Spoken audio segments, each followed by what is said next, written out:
अस्सलामुअलैकुम नाजरीन, कैसे हैं आप सब। उम्मीद है सब अच्छे होंगे। संतरी ने कंबल उठाया लेकिन वहां पर कोई आवाज ना आई, क्योंकि जो लाश, अब वो लाश तो बोल नहीं सकती थी, दरवाजा बंद था। संतरी ने सलाखों में से बर्छी अंदर की, उसकी नोक कैदी तक पहुंच गई। उसने नोक कैदी को चुभोई, वो फिर भी ना उठा। बर्छी से उसने कंबल हटाकर उसका चेहरा नंगा कर दिया। ये देखकर घबरा गया कि वो तो कैद खाने का दरोगा था। आंखों और चेहरे से साफ पता चलता था कि वो मरा हुआ है। उसने वहीं से चिल्लाना शुरू कर दिया, खबरदार खबरदार, कैदी निकल गए। वो ऊपर को दौड़ा। उसकी पुकार पर नक्कारा बजने लगा। उस वक्त तो फरार होने वाली पार्टी बड़े दरवाजे पर पहुंच गई थी। संतरी दौड़ा आ रहा था। बड़े गेट की चाबियां कमानदार के पास थी। उन्होंने कदम तेज कर दिए और अंदरूनी ताले की चाबी लगाई। संतरी ने दूर से कहा, इन्हें रोक लो, दरोगा कोठरी में मरे हुए हैं। नक्कारी की आवाज पर कैद खाने के तमाम संतरी अपनी अपनी ड्यूटी पर पहुंच गए। बाहर के गार्ड दौड़े आए। दरवाजा खोल दिया गया। चूंकि ये खतरे का अलार्म था, इसलिए बाहर से आने वाले गार्ड की नफरी ट्रेनिंग के मुताबिक बहुत तेज से दौड़ती हुई दाखिल हुई। सबसे बड़ा खतरा हुआ करता था कि कैदियों ने बगावत कर दी होगी या कहीं आग लग गई होगी। वो संतरी जो चीखता चिल्लाता आ रहा था, बाहर से आने वाले गार्ड के सैलाब में गुम हो गया। इस हड़बोंग से फायदा उठाते हुए फरार होने वाले बाहर निकल गए। घोड़े बाहर खड़े थे। वो घोड़ों पर सवार हुए, लेकिन घोड़े घूम कर चले तो किसी ने उन्हें ललकारा, रुक जाओ, मारे जाओगे। उन्होंने घोड़े को एड़ लगा दी। पीछे से एक ही बार में कई तीरों की बौछार आई। वो तीर कमांडर की पीठ में उतर गए और एक तीर एक सालार के घोड़े के पिछले हिस्से में लगा। कमांडर ने जिस्म में 2 तीर लेकर भी अपने आप को संभाले रखा। सालार शमशुद्दीन का घोड़ा तीर खाकर बिदका। शमशुद्दीन ने उसे संभालने की कोशिश की। कमांडर के घोड़े के करीब ले जाकर उसके घोड़े पर कूद गया। कमांडर आगे झुक गया था। शमशुद्दीन ने उसके हाथ से बागे ले ली। पीछे से और तीर आए, लेकिन घोड़ों की रफ्तार अच्छी तेज थी। वो जस से निकल गए। उन्होंने पीछे देखा, कैद खाना दूर रह गया, लेकिन 10-12 घुड़सवार उनके ताकुब में पीछा कर रहे थे, पीछे आ रहे थे। आगे इलाका खुला था, आबादी दूसरी तरफ थी।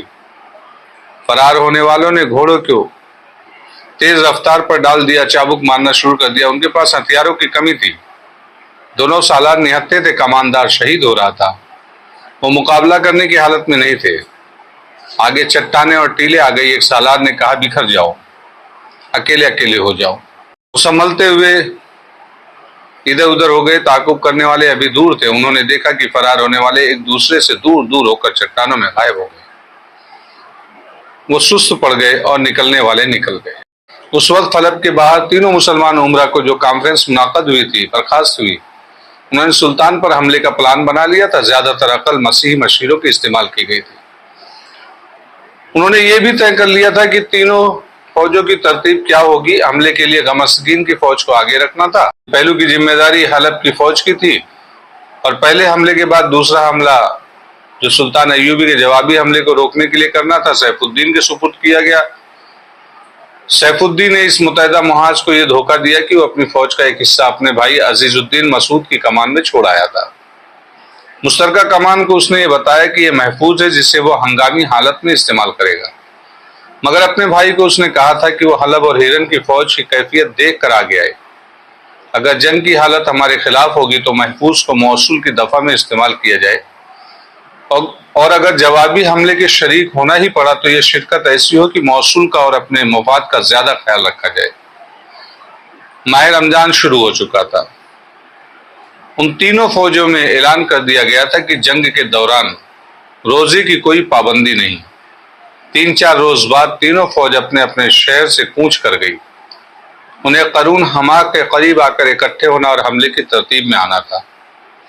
इस कूच से 2 रोज पहले सुल्तान अय्यूबी अपनी मोर्चाबंदी देख रहे थे, जब उन्हें इत्तला मिली कि हिरन से 2 सालार मफरूद होकर आए हैं और उनके साथ एक लाश है। सुल्तान अय्यूबी ने घोड़े को एड़ लगाई। वहां जाकर वो घोड़े से कूद कर उतरे और दोनों सालारों को गले लगा लिया। फिर दोनों सिपाहियों से मिले। दोनों उनके नामवर छापामार जासूस थे। कमांडर भी उनका जासूस था और एक अरसे से गमसगीन की फौज में था। सुल्तान अय्यूबी ने लाश के गालों का बोसा लिया और हुक्म दिया कि लाश दमिश्क भेज दी जाए और शहीदों के कब्रिस्तान में दफन की जाए। सालार शमशुद्दीन ने अपनी विपता सुनाने से पहले जंगे बातें शुरू कर दी। आप यहां बैठे क्या सोच रहे हैं? सुल्तान अय्यूबी ने कहा, मैं कमक का इंतजार कर रहा हूं। गुज़िश्ता रात इत्तला मिली है कि कमक आज रात पहुंच जाएगी। उसे काहिरा से आना था, इसलिए इतने दिन लग गए। सुल्तान अय्यूबी ने दोनों भाइयों की तफसील से बताया कि उसकी नफरी कितनी है और सफाई करना है। उस वक्त सुल्तान अय्यूबी ने अपने तमाम दस्तों के कमांडरों को बुलाया और शमशुद्दीन और शादबख्त से मिलाया। पुराने अफसरों को तो जानते थे। सुल्तान अय्यूबी ने दोनों से कहा कि वो उसके कमांडरों को बताएं कि जो अफवाज हमला करने आ रही है उनकी जंगी अहलियत कैसी, जज्बाती कैफियत कैसी है। उन्होंने बताया कि फौज बहरहाल फौज होती है। दुश्मन को अनाड़ी और कमजोर समझना एक जंगी लग्जिश तस्वुर की जाती है। ये ना भूले कि ये मुसलमान अफवाज है जिनके सिपाही पीठ दिखाने के आदी नहीं। सिपाहियों में अस्करी रूह मौजूद है तो पूरे जोश और खरोश से लड़ेंगे। उनके जहनों में ये डाला गया है कि आप लोग दरिंदे, वहशी और औरतों के शिकारी हैं और सुल्तान सलाहुद्दीन अपनी सल्तनत की वसात देने आए। मसीहियों ने उनके दिलों में आपके खिलाफ नफरत भर रखी है। सालारों ने बताया कि जहां तक उनके क़यादत का ताल्लुक है वो काबिल तारीफ नहीं। उनमें कोई भी सुल्तान अय्यूबी नहीं। सैफुद्दीन और गमस्तगीन अपने जाती मुफाद के लिए लड़ने आ रहे हैं। दोनों अपने हरम और अपने शराब के मट के साथ लाएंगे। हमारी जगह गमस्तगीन अपनी फौज की कमान खुद करेगा। यह क़यादत फौज को तरीक़े से लड़ा नहीं सकेगी, फिर भी आपको मोहतात होकर लड़ना पड़ेगा। वो आपको इन पहाड़ियों में मुहासरे में लेना चाहते हैं। तीनों फौजों की कमान मुश्तरक हो गई, लेकिन वो दिल से मुतहद नहीं। ये बातें हो ही रही थी कि खतीब बिन मखदूम, साइका कैद खाने का ओहदेदार और एक जासूस पहुंच गए। वो रास्ता भूल गए थे, इसलिए देर से पहुंचे। सुल्तान अय्यूबी को मालूम था कि खतीब उनका हामी है और वो मौसूल में उनके जासूस की रहनुमाई और निगरानी करता है। सुल्तान अय्यूबी ने उसी भी इजलास में शामिल कर लिया और उसे कहा कि मौसूल की फौज के मुतालिक कुछ बताए। वो जो कुछ जानता था उसने बता दिया। खतीब को जिस ओहदेदार ने फरार कराया था वो भी साथ था। उसकी दरख्वास्त पर उसे फौज में शामिल कर लिया गया और खतीब को उसकी बेटी साइका के साथ दमिश्क भेज दिया गया। सालार शमशुद्दीन और शादबख्त को सुल्तान अय्यूबी ने अपने साथ रखा। हलब, हिरन और मौसूल की अफवाज कूच करती आ रही थी। इधर सुल्तान अय्यूबी के लिए मिस्र से जो कमक आ रही थी वो करीब आ गई थी। तारीख ये देख रही थी कि सुल्तान अय्यूबी तक दुश्मन की फौज पहले पहुंचती है या कमक। वो बहुत परेशान थे और मुहासरे से कभी डरते नहीं थे। कमक के बगैर मुहासरा तोड़ना आसान भी नहीं था। उन्होंने दिमागी कुव्वत का आखिरी जर्रा भी इस मसले पर सर्फ कर डाला कि वो मुहासरे में आ गया तो इतनी थोड़ी नफरी से मुहासरा किस तरह तोड़ेंगे। वो इस कदर परेशान हो गए कि उन्होंने अपने आले कमान के सालारों से भी उसका इजहार कर दिया। उन्होंने कहा, छापा मार दस्तों की मुकम्मल कमक का कुछ पता नहीं, मुहासरे का खतरा है। मुहासरा सिर्फ छापा मार ही तोड़ सकेंगे। एक सालार ने कहा, अल्लाह को जो मंजूर होगा वो होकर रहेगा।